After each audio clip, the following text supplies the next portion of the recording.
Whatever.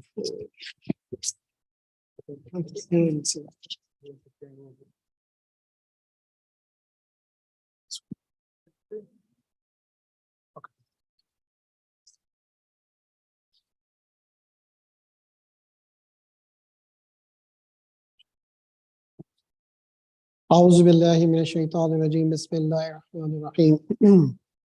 Today's talk, inshallah, is about the conspirators against the dawah of Islam, as it has been done in the history of mankind. Allah subhanahu wa ta'ala actually gives us the brief history, more instructive history about the struggle between the haqq and batil, between the messengers of Allah subhanahu wa ta'ala. What happened? Can you guys hear me? No.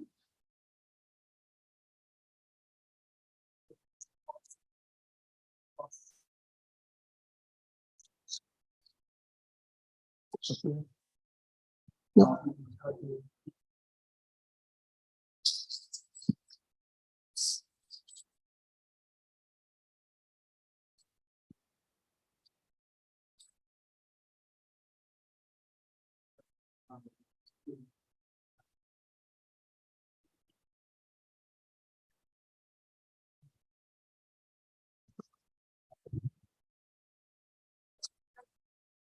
You good now?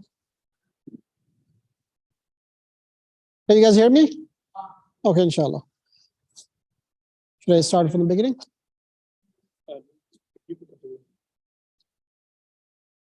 Yeah, can you guys hear me, right? Okay, alhamdulillah. So this surah that we're going to be discussing, inshallah, today about the Surah Al-A'raf. Surah Al-A'raf actually is giving a brief history of the struggle between the haqq and batil, and actually gives example of a lot of prophets, والسلام, and what the prophets had to do with when they were communicating the message of haqq from Allah subhanahu wa ta'ala, and how much of opposition they faced from the current establishment, from the people, from the chief, from the prominent ones in the society, and how Allah subhanahu wa ta'ala actually addressed those prophets, والسلام, how he actually encouraged them to stay on the message and stay on the haqq, and how the people in the society responded to that or opposed to the message of the haqq, and what happened to those people who actually opposed the haqq, and what happened to the people who actually accepted the haqq. So Allah subhanahu wa ta'ala uses the word in Surah Al-A'raf, al-mala, several times in this surah, and also the same word al-mala is used other surah in the Quran as well. And mala is a very interesting word. There's no one single word that you can actually easily translate into English, but if we try to actually approximate it, it's really the prominent one, the chiefs or the leaders of the people that it really means. When you look at the literal meaning of al-mala, they're the people who actually are full to the brim, essentially. So they are the one who actually have the resources. The stomachs are full, and they actually have the control over the resources in the society. So they are the movers and shakers of the society. They are the ones who actually are able to move the society in one direction or the other direction. So that actually shows you the struggle between the haqq and batil, between the messengers of Allah subhanahu wa ta'ala, messengers of Allah subhanahu wa ta'ala, and the society.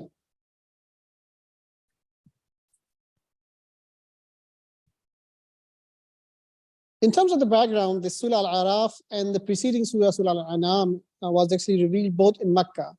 And we know that the Meccan Surah, for the most part, they actually covered the Tawheed, the concept of Tawheed, and actually clarify the Tawheed for people. And so these two Surah, Al-Araf and Al-An'am, actually they are covering the Surah, the topic of the Tawheed as well. This also actually talking about the person who's calling for the haqq, who's advocating for the haqq. How should this person be behaving in society, especially when the society is rejecting it outright and is actually opposing the haqq? How should they be living? How should be they addressing that situation? The Surah Al-Araf actually kind of begins with the story of Adam alayhi salam, the first pair of the human pair who actually starts their living in the Jannatul Firdaus. And this is where we all want to go back after we finish our life in this world. We all aspiring to go back to the Jannah. So that's really the start of the human history. And Allah subhanahu wa ta'ala takes it from the Adam alayhi salam and Hawa alayhi salam and takes it all the way to the Hazrat Muhammad sallallahu alayhi wasallam and brings the stories of several messengers with the similar situation. When we see that there's a common thread between all the messengers, they all are calling for the Tawheed. Doesn't matter whether it's Adam alayhi salam all the way to Muhammad sallallahu alayhi wasallam, they all are actually calling for the Tawheed. Tawheed is the basic message of all the prophets. So this actually Tawheed is also saying that it's not that only we worship Allah subhanahu wa ta'ala, but we also obey and submit to only one Lord and Creator and the Rabb. And He is the only lawgiver that we have to submit to and obey to. So this is actually one of the common themes that we see that. So when we see that Allah subhanahu wa ta'ala mentioning in Surah Al-An'am, ayah number 123, وَكَذَلِكَ جَعَلْنَا فِي كُلِّ قَرْيَةٍ أَكَابِرَ مُجْرِمِيهَا لِيَمْكُرُوا فِيهَا وَمَا يَمْكُرُونَ إِلَّا بِأَنفُسِهِمْ وَمَا يَشْعُرُونَ. And thus we have placed within every city the greatest of its criminals to conspire therein. But they conspire not except against themselves, and they perceive it not. So Allah subhanahu wa ta'ala is using the word akabir. Akabir is the same thing, that they are the prominent or the leaders of the society. They are the ones who are conspiring against the dawah of the haqq. The people who are actually advocating for haqq, they are actually conspiring against them. Allah subhanahu wa ta'ala is saying that they are not really conspiring against the haqq, they're conspiring against themselves. What they're doing, they're actually lengthening the charge sheet against themselves. So on the day of judgment, they would be judged by Allah subhanahu wa ta'ala for all the transgressions, all the oppositions, and all the conspiracies that they did on that. This also actually shows us what happened to those people who actually conspired against the haqq. So when we see that the stories that actually been presented by Allah subhanahu wa ta'ala about the 5 or 6, 7 messengers, salatu alayhi salam, they actually is not in the form of a history or a story. They were actually presented as a practical purpose, as a reminder for all the believers and the dawah carriers, anybody who wants the haqq to prevail, how to deal with the prevailing opposition to the haqq. Allah subhanahu wa ta'ala says in Surah Al-Araf, ayah number 2, كتاب أنزل إليك فلا يكن في صدرك حرج منه لتنذر به وذكرى للمؤمنين. That this is the book sent down to you, and addressing Muhammad sallallahu alaihi wasallam. So let not your chest be narrowed therefrom, and that you may warn thereby a reminder unto the believers. That's interesting, because when we see that whenever there is a movement or an effort to actually reestablish the Tawheed as a dominant value system to replace the existing Jahiliyyah. Jahiliyyah is nothing but the absence of the wahi or the commands of Allah subhanahu wa ta'ala. So when there is a clash between the existing value system, the concept, the standards, the system of life that actually people have implemented, when we see that the dawah carrier is opposing that, then that advocate, when that message sounds strange, it becomes objectionable to people who actually have the vested interest in the system. The message may seem like too demanding, radical, if you will, because it seeks a total change in people's ideas, values, laws, traditions, bonds, and social relations. Everything has to change completely, radically. When you present this message that whole society has to change, whole value system has to change, that becomes strained, and that becomes actually too demanding. So this becomes when it becomes too demanding, then the dawah carrier maybe get reluctant to present this message in front of others. And that's why Allah subhanahu wa ta'ala is saying to Rasulullah sallallahu alaihi wasallam, is also saying it to us, that if that is the situation, then we should not have actually our chest be constrained because of this heavy demand. And it's our duty to carry the message as is to the people. So we have to adopt the same approach. The dawah carriers of the today, we have to adopt the same approach, and making sure that what Allah subhanahu wa ta'ala said to Rasulullah sallallahu alaihi wasallam in the beginning of his dawah in the Mecca. And Allah subhanahu wa ta'ala reminds us in the next ayah, follow what had been sent down to you by your Lord, and follow no master or allies other than him. How seldom do you keep this in mind? Now, this is actually an important point that we need to actually remind ourselves, that we should be obeying only Allah subhanahu wa ta'ala, and we should be propagating the message of Allah subhanahu wa ta'ala, the haqq, to the people, and we should not be actually worrying about anybody other than Allah subhanahu wa ta'ala, whether it's the human being or whether it's anybody else. And we need to actually be following the guidance, the divine guidance, and we should be propagating the divine laws and the divine message to the people. And if we choose to follow, and if we not just we, if anyone actually decides to follow the orders of other than Allah subhanahu wa ta'ala, then they are actually putting those people equivalent to Allah subhanahu wa ta'ala. So they're actually doing the shirk to Allah subhanahu wa ta'ala. And Allah subhanahu wa ta'ala actually is reminding us in Surah Al-An'am, وَإِن تُطِعْ أَكْثَرَ مِمَّنْ فِي الْأَرْضِ يُضِلُّونَكَ عَنْ سَبِيلِ اللَّهِ أَن يَتَّبِعُونَ إِلَّا الظَّنَّ وَإِنْهُمْ إِلَّا يَحْضُرُونَ. And if you obey most of those on earth, they will mislead you far away from Allah's path. They follow nothing but conjectures, and they do nothing but falsify. So again, Allah subhanahu wa ta'ala is reminding us that the majority of the people on the earth, they are not following the commands of Allah subhanahu wa ta'ala. They're not following the path of Allah subhanahu wa ta'ala. And if we try to listen to them, then they will actually take us away from the path of Allah subhanahu wa ta'ala. Now, this is interesting because we live in a society where democracy is actually considered as the law of the land.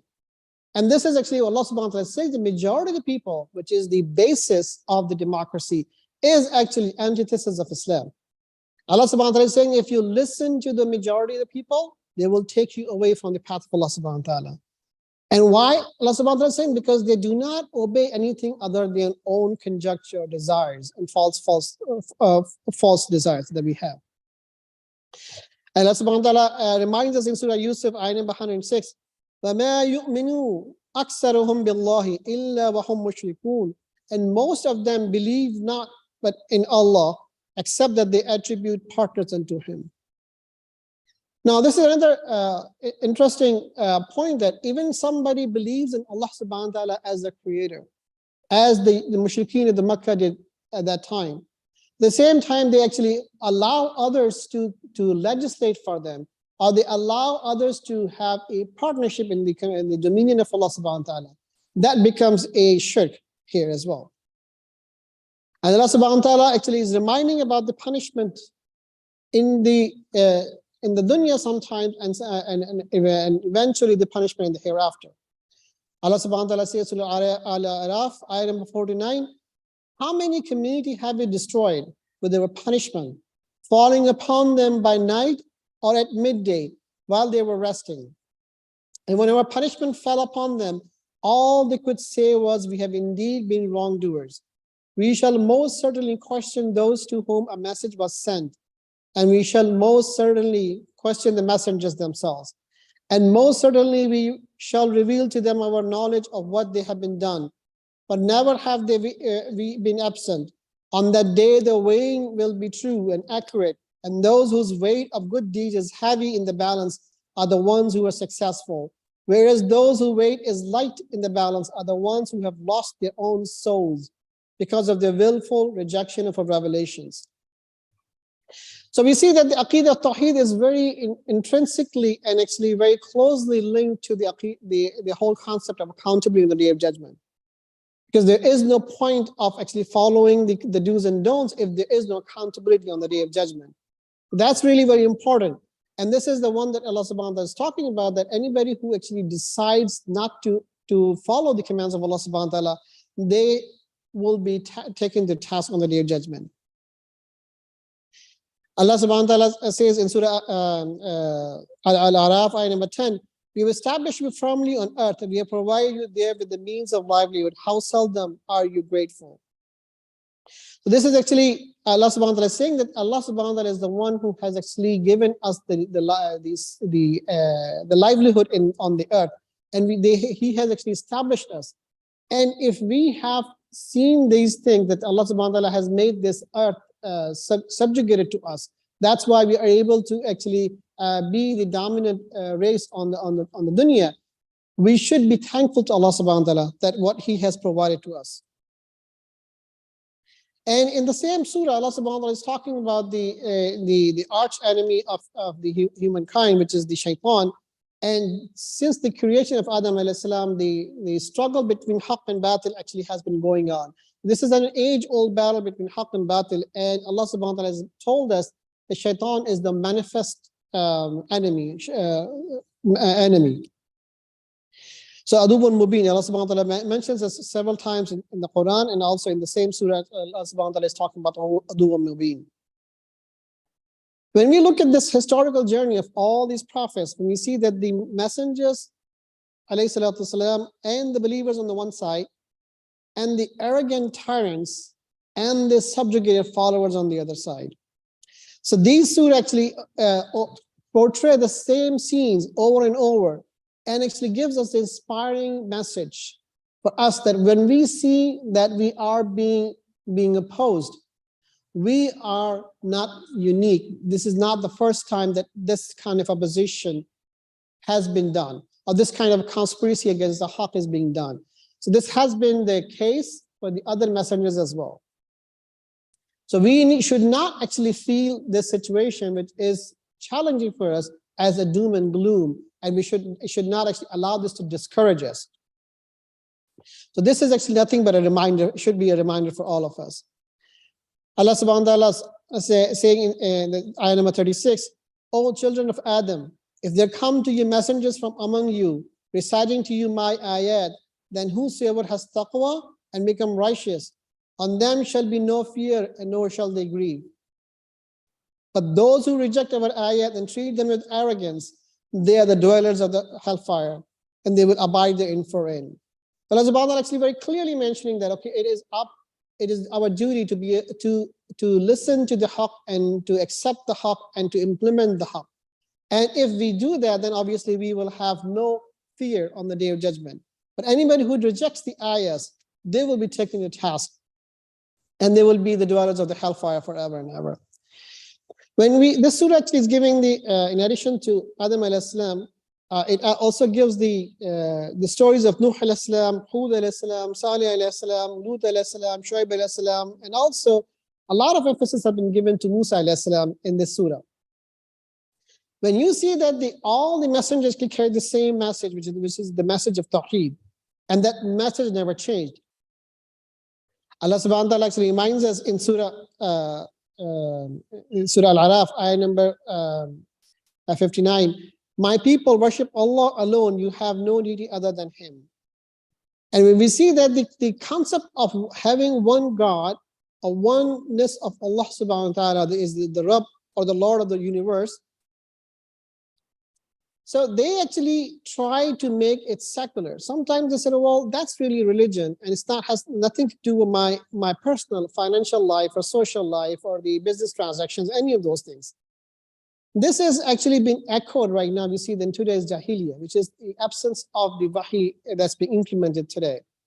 So when we see that even though thousands of years actually has been passed, the same futile argument that we see that's being pushed, the liberalism, the progress, and also the secularism, the ideas are being pushed to actually take people away from the guidance of Allah subhanahu wa ta'ala, wahi of Allah subhanahu wa ta'ala, to the man-made laws, the man-made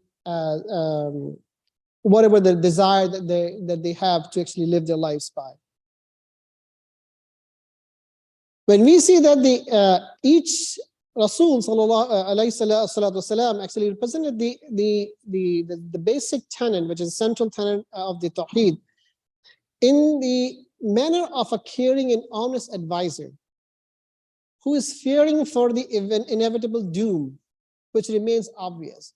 So like Rasulullah sallallahu alayhi wasallam talked about when he in Mecca, when he actually got up on the mountain and said that, what if I tell you about a impending army who's going to come and attack you, would you believe me?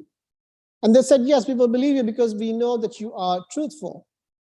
Because he cared about the people. He said that, what if I tell you about a doom or the fire that's waiting for you if you don't accept Islam or don't actually accept the message of Tawheed and make Allah subhanahu wa ta'ala as the dominant, as the only Rabb in your lives. So that actually shows you the profound sincerity in the way that all the messengers alayhi salatu wasalam actually have conveyed this message to the people, because they cared about them. They cared about their welfare in the hereafter. They cared that they wanted them to go to Jannah. They wanted them to avoid the hellfire, like Rasulullah sallallahu alaihi wasallam said. Now, when we look at the people around the people in the power, for example, you would have the king, you will have even now in today's day, you have the presidents, you have the prime minister, and other people actually who are the rulers of the day. They all have an entourage of people who are actually helping them rule. And these entourage are the mala that Allah subhanahu wa ta'ala is talking about. They are the ones who actually get the benefit from the system. They are the one whose bellies are full. They're actually the one who are reaping the benefits of the system that is based on other than haqq, other than Islam, other than the Sharia of Allah subhanahu wa ta'ala. So one of the leaders of Nuh alayhi salam, during the time of Nuh alayhi salam, ayah number 60, Allah subhanahu wa ta'ala said, the leader of his people said, talking about Nuh alayhi salam, verily we see you in plain error.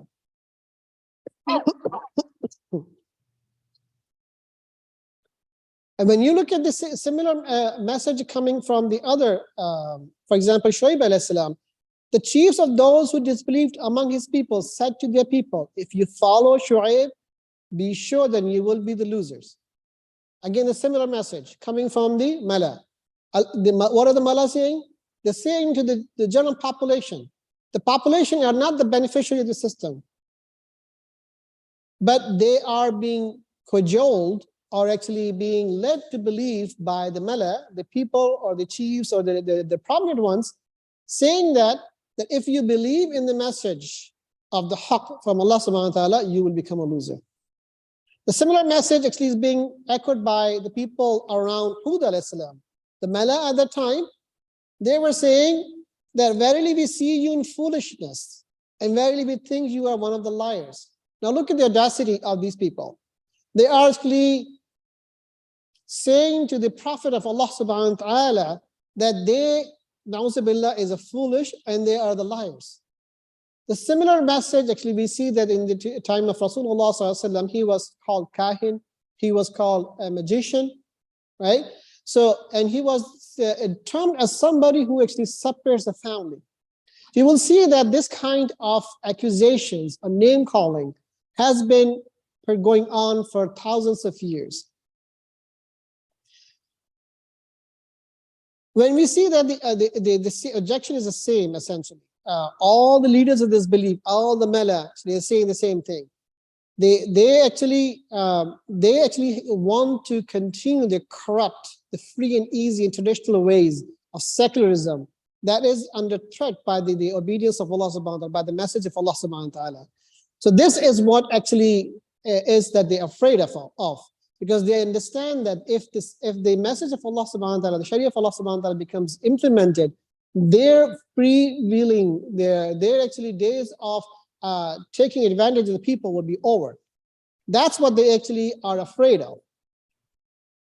They actually don't, that was the first thing. The second thing is that they're in self-denial, and because of the sacrifice of time and money and comforts demanded by the deen of haqq would involve those who follows it in material loss. So they consider that they really think that if they follow the Islam, they may lose something of the dunya right now. And that is what's holding them back, essentially, to follow the command of Allah subhanahu wa ta'ala, to follow the haqq. When we see that all the messengers, alayhi salatu wasalam, they all receive the similar rejection by the people in the power and the weak followers. The followers essentially just followed their leaders, just like the sheep would follow the person who tends the sheep. So when we see that we cannot fail to actually acknowledge and know the clarity and the power of the Aqidah in the hearts of the Rasulullah and the believers who follow him. And all the messengers, the keen desire to guide the people to the truth and taking a stand away from having completed his mission. Now, this is actually an interesting point here, because all these messengers had the ardent desire to guide the people to the haqq and to save them from the hellfire so that they can enter the Jannah. At the same time, when the decision of Allah subhanahu wa ta'ala came that they are no longer going to heed to the truth, to the haqq, this means they're destined for the hellfire, they actually disassociated them from the same people, that they were actually really wanted to get them, because when Allah subhanahu wa ta'ala told them, because of his knowledge of Allah subhanahu wa ta'ala, that they are not going to be guided, then they disassociated. So this actually reminds me of the hadith of Rasulullah for all the dawah carrying for us and for the present time.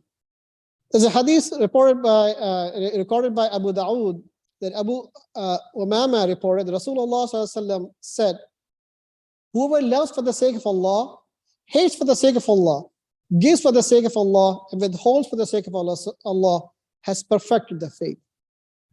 So this is something that is a reminder for us that we need to actually love something and someone only for the sake of Allah subhanahu wa ta'ala. And we should actually hate or disassociate anybody only for the sake of Allah subhanahu wa ta'ala. So the other thing is that in this surah, Allah subhanahu wa ta'ala is talking about the general way that Allah subhanahu wa ta'ala tests people. Allah subhanahu wa ta'ala tests them with trials and tribulations and hardships. Why does he do that? So that people would come back. They actually would get jolted. They were shaken up. So they would actually come back to Allah subhanahu wa ta'ala. And they would come back and they would actually respond to the call of the haqq and the da'wah of the haqq. But if they choose to ignore that trials and tribulations, Allah subhanahu wa ta'ala, and they continue the rejection, Allah subhanahu wa ta'ala would try them with affluence. Allah subhanahu wa ta'ala would give them lots of money, the wealth, the ease in this dunya. They may even give them the power in the dunya, so that they would actually feel that they are actually doing very well. So there is no test on them. But this is actually another test, and it's even harder test than the hardships. And they become confused, and they actually mistake the laws of Allah subhanahu wa ta'ala, that they think they are doing something good maybe, and Allah subhanahu wa ta'ala it's not a test from them. So this is actually a mistake that people do, and this is what Allah subhanahu wa ta'ala has outlined in this surah. Allah subhanahu wa ta'ala then ultimately takes them suddenly when they're totally unaware. And when this law has been outlined, they are strongly alerted to the dangers engulfing them. How could we be sure that Allah's law is not about to strike them while they remain heedless? Should they not reflect on the fate of the earlier generations when they're living in the old dwellings of those past communities? Allah subhanahu wa ta'ala actually reminds us about these things. And then when you see that all these ayahs from for Nuh al-Islam, Hud al-Islam, and Salih al-Islam, we see the similar message and similar scenery and the dialogue actually happening and the struggle happening between the haqq and batil. So that's kind of the message that I just wanted to communicate, that the struggle between haqq and batil has remained essentially the same, and the people, not only the who are in the top position, but also the people around them, the mala, are the one of the common people, because they actually because of their vested interest, they are one of those people who actually oppose it the most. And we see even in the case of the Najashi in Habasha, when Najashi heard upon the ayahs of Surah Al-Maryam, that Jafar Tayyar actually, he actually recited this in front of the Najashi, he was really moved and affected by those the Quran, and actually he said that he was talking about the status of Isa alayhi salam in Islam. He said he drew a line, said Isa alayhi salam is nothing more than this line, and he was affected, and he was about to get accept Islam as well. But the people around him, again, those mala, whose people are interest actually is in this present system, they were the one who actually held him back to openly declare his shahada at that time as well. So that we see that not only in the past, but even present, we see that the mala are the one who actually would be one of those people who actually would be opposing the most. And we have to adopt the same method, the same message that Allah subhanahu wa ta'ala has given us to Al-Araf, that we have to remain steadfast. We have to remind people about the commands of Allah subhanahu wa ta'ala, and we have to actually struggle to implement his deen completely, and do not fall in the traps of secularism, which people actually consider that is the dominant the way of living present day. And with that, we can open for questions.